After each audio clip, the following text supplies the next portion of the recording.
Mga idol, ayan, gagawa tayo ng sariling version ng kinilaw na tayom or sea urchin, mga idol kung sa English pa.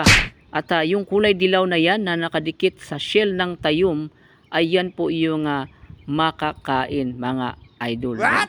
Napakasarap po yan isawsaw sa suka, mga idol. At syempre, yung kinilaw natin ay lalagyan natin, hahaluan natin ng manggang hilaw na may asim pa.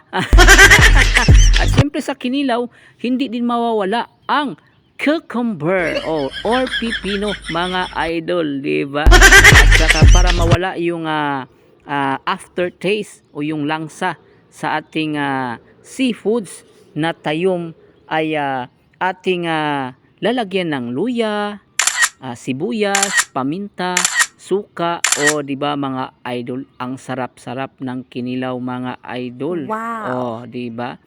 So ayun, at mamaya i-partner natin yan sa saging na saba, mga idol.